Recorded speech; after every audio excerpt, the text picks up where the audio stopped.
The federal government has announced a 7-week roadmap for the proposed National Policing Bill, inviting Nigerians to submit policy proposals and memoranda as part of efforts to establish a comprehensive and well-structured state police framework. Speaking at a press briefing after a meeting of the Presidential Working Group at the State House Abuja, the Chief of Staff to the President and Chairman of the Working Group, Femi Gbajabiamila, announced the abduction of a 7-week work program running from July 27th to September 14th, 2026, with a draft scheduled to be presented to President Bola Ahmed Tinubu on the 3rd of September, which will help review the national standards, define state readiness, and guarantee the creation of a state police framework free of political inclination, federal intervention, or personal interferences, as they highlighted the need for public participation throughout the course of the process. Administrative and technical preparations have been underway, and today's meeting formally mobilizes the next stage. The resulting executive bill package is scheduled for presentation to the President on the 3rd of September. Subject to his approval, a national consultation on the completed draft will follow. But I think that we have tweaked that so the national consultation will come before the President's final approval. After which, the text and supporting materials will be revised and prepared for formal transmission to the National Assembly. Public participation is an integral part of this process. To that end, we are announcing an open call for memoranda, position papers, and practical proposals from Nigerians at home and abroad.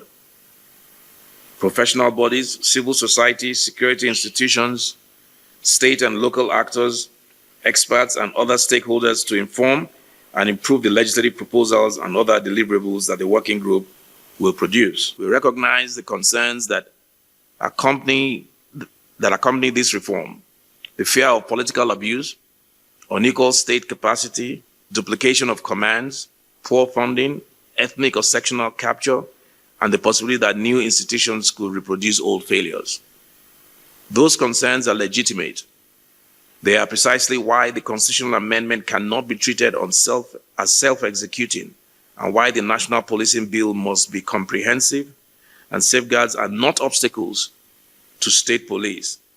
They are what makes state police credible, lawful, and sustainable. The government is proceeding on a clear principle.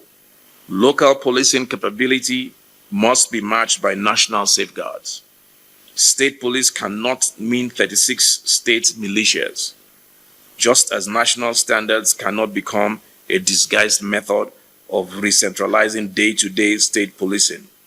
States must have a legitimate policy voice on public safety, but no political office holder should be able to direct the arrest of an opponent.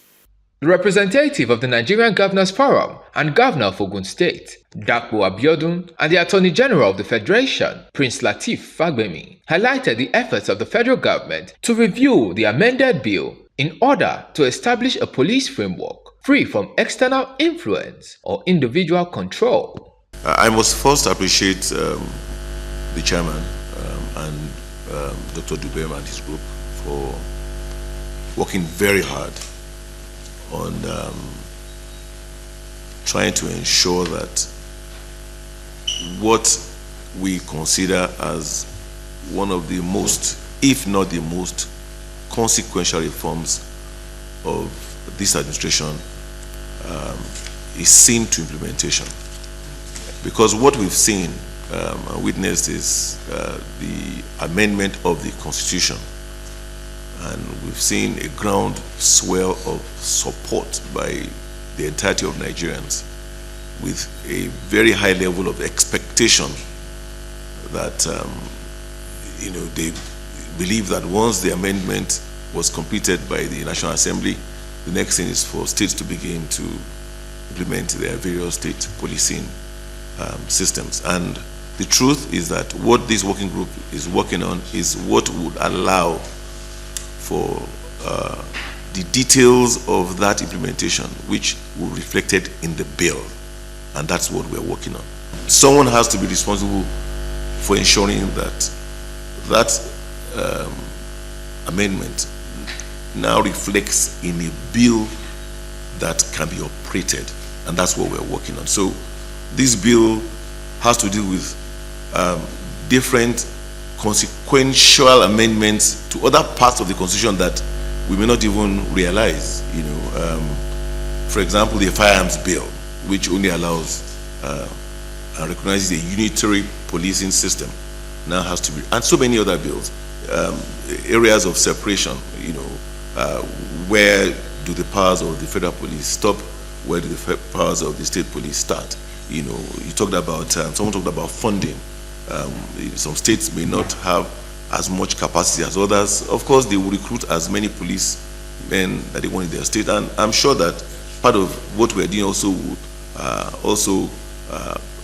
recommend some form of grant from the federal to ensure a startup. The one that interests me the most is the issue of what happens for states who have not been able to, come on board. Like it has been said, law abhors vacuum, so the federal presence will continue to dominate in that area. And on the issue of minimum standard, you just have to have this to ensure that citizens adequately protected. Don't forget that the main thrust of this bill is to ensure security of lives and property, and it is also important that we do not make the state police or state policing a weapon of political persecution or oppression. There must be standard, there must be the minimum threshold to guarantee the continued existence and operation of the society.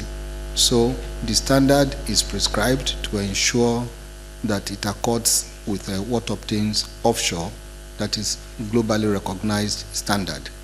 If you are onboarding from the federal to the state police, it is important that the same benefit that you will derive must not be any less. The only difference will now be, okay, one is by the federal, the other one is by the state.